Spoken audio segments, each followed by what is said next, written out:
Topik yang akan saya bahas hari ini masih berkaitan dengan putusan Pengadilan Tinggi Jakarta yang mengubah putusan Pengadilan Negeri Jakarta Selatan dalam perkara terdakwa Nikita Mirzani. Pengadilan Tinggi berpendapat bahwa dakwaan kedua, yakni pasal 3 Undang-Undang Pencegahan dan Pemberantasan Tindak Pidana Pencucian Uang, dianggap terbukti, dan oleh karenanya konsekuensi hukumnya adalah pidana terhadap terdakwa Nikita Mirzani juga yang tadinya cuma 4 tahun naik menjadi 6 tahun. Nah, putusan Pengadilan Tinggi ini ternyata mendapatkan respon dari berbagai pihak. Salah satunya respon yang menyatakan bahwa jika Majelis Hakim Pengadilan Tinggi berpendapat terdakwa Nikita Mirzani terbukti melakukan tindak pidana pencucian uang sebagaimana dimaksud dalam pasal 3 Undang-Undang TPPU, maka seharusnya Dr. Reza Gledis selaku pihak yang memberikan uang juga harus diperiksa atas dugaan tindak pidana pencucian uang. Lalu pertanyaan yang muncul adalah, apakah pernyataan yang disampaikan tersebut adalah pernyataan yang benar? Atau apakah logika hukum yang dibangun dalam pernyataan tersebut merupakan logika hukum yang benar sesuai dengan Undang-Undang TPPU? Mari kita jawab teman-teman sekalian pertanyaan ini maupun isu hukum ini. Tetapi jawaban yang akan saya berikan ini tidak dalam konteks untuk menghakimi atau menyalah-nyalahkan pendapat seseorang atau bahkan menuduh seseorang itu adalah goblok karena memberikan pandangan hukumnya, atau bahkan menuduh seseorang itu goblok karena membuat putusan seperti itu. Apa yang akan saya sampaikan dalam video ini lebih kepada memberikan edukasi hukum supaya orang-orang betul-betul memahami konsep tindak pidana pencucian uang yang diatur di dalam pasal 3 dan pasal 4 Undang-Undang TPPU. Jadi teman-teman sekalian, tindak pidana pencucian uang itu betul dan benar merupakan tindak pidana lanjutan. Berdasarkan ketentuan Undang-Undang TPPU yang berlaku di Indonesia, tindak pidana pencucian uang itu selalu merupakan tindak pidana lanjutan atau tindak pidana kedua. Tindak pidana pencucian uang itu tidak akan pernah ada tanpa adanya tindak pidana asal.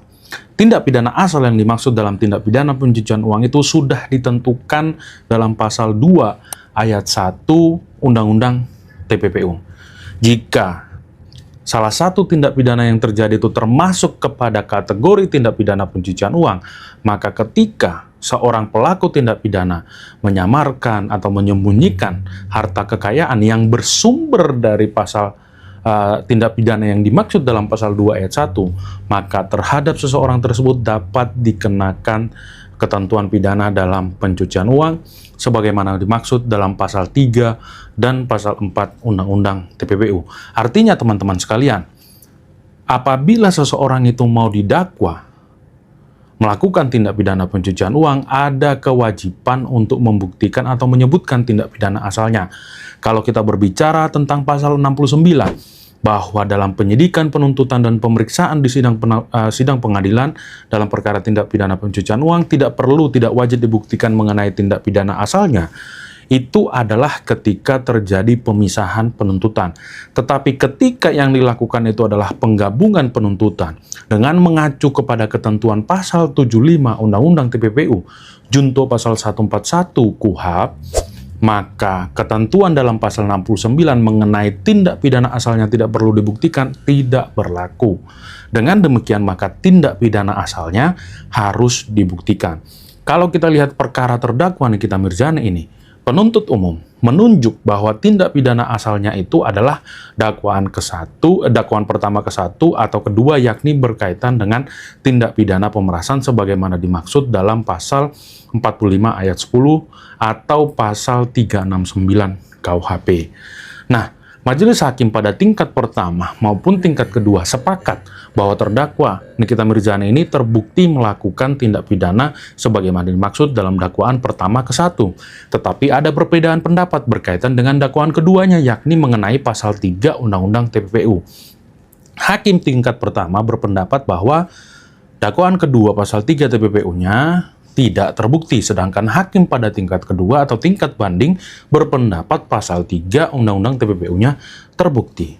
Kenapa ada perbedaan pandangan ini? Ini karena seperti yang sudah saya jelaskan dalam video selanjutnya, yakni ada hakim yang berpendapat ketika seseorang itu sudah mentransferkan harta kekayaan hasil tindak pidana, meskipun itu ke rekening sendiri, sudah dianggap sebagai bagian dari upaya menyamarkan atau menyembunyikan. Pandangan inilah yang kemudian diikuti oleh hakim pada tingkat banding. Nah, pada posisi yang lain juga ada hakim yang berpendapat bahwa ketika seseorang mentransferkan harta kekayaan hasil tindak pidana ke rekening sendiri, itu bukan bagian dari upaya menyamarkan atau menyembunyikan, sehingga TPPU-nya dianggap tidak terbukti. Inilah pandangan yang diikuti oleh hakim pada Pengadilan Negeri Jakarta Selatan. Kedua pandangan hakim ini saya sampaikan dengan merujuk kepada putusan-putusan tindak pidana pencucian uang yang terjadi di pengadilan di Indonesia sampai dengan tingkat Mahkamah Agung. Apakah kemudian bahwa dalam tindak pidana pencucian uang itu harus ada tindak pidana asal, harus dimaknai atau dapat dimaknai bahwa Reza Gledis dalam perkara terdakwa Nikita Mirzani ini juga harus diperiksa atas dugaan tindak pidana pencucian uang? Maka jawabannya adalah tidak harus. Karena apa, teman-teman sekalian? Dalam konteks tindak pidana asal, ini berkaitan dengan uang 4 miliar yang diterima oleh Nikita Mirzani ini hasil dari tindak pidana atau tidak. Dalam pengertian, perpindahan dari Reza Gledis ke Nikita Mirzani ini perpindahan yang sah atau tidak. Kalau perpindahannya itu tidak sah, sebagaimana kalau kita merujuk pada putusan majelis hakim menyatakan bahwa perpindahan uang itu tidak sah, maka dianggap sebagai bentuk tindak pidana pemerasan dalam dakwaan pertama ke-1. Inilah yang dimaksud tindak pidana asal itu. Bukan Reza Gledisnya yang harus diperiksa sebagai pemenuhan tindak pidana asalnya. Bukan. Yang harus dibuktikan sebagai tindak pidana asalnya itu adalah tindak pidana pemerasan sebagaimana dimaksud dalam dakwaan pertama ke-1, yakni Undang-Undang ITE-nya. Karena putusan pengadilan tingkat banding menyatakan dakwaan pertama ke-1 sebagai tindak pidana asalnya terbukti, maka putusan pengadilan tinggi yang menyatakan bahwa pasal 3 Undang-Undang TPPU-nya ini juga sudah terbukti dengan terpenuhinya dakwaan tindak pidana asal dalam dakwaan pertama ke-1 ini. Pada putusan pengadilan tinggi ini sudah terpenuhi syarat tindak pidana TPPU itu sebagai tindak pidana lanjutannya, di mana tindak pidana asalnya itu adalah dakwaan pertama ke-1 dan tindak pidana TPPU-nya itu dakwaan kedua, yakni pasal 3 Undang-Undang TPPU. Jadi teman-teman sekalian, putusan pengadilan tinggi Jakarta dalam perkara terdakwa Nikita Mirzani itu sudah memenuhi persyaratan tindak pidana asal dalam tindak pidana pencucian uang. Jikapun nanti pada tingkat kasasi, majelis hakim pada tingkat kasasi yang memeriksa dan mengadili perkaranya kemudian berpendapat berbeda kembali dengan hakim pada tingkat banding, itu tidak merupakan bentuk pelanggaran terhadap tindak pidana asal, bukan, tetapi lebih kepada penerapan soal unsur menyamarkan atau menyembunyikan seperti yang terjadi dalam putusan Pengadilan Negeri Jakarta Selatan. Jadi teman-teman sekalian, pendapat atau pernyataan yang menyatakan Reza Gledis harus diperiksa atas dugaan tindak pidana pencucian uang juga sebagai pemenuhan tindak pidana asal, itu tidak tepat sesuai dengan ketentuan pasal 3 Undang-Undang Tindak Pidana Pencucian Uang. Sekian penjelasan dari saya. Terima kasih dan sampai bertemu dalam edukasi hukum selanjutnya.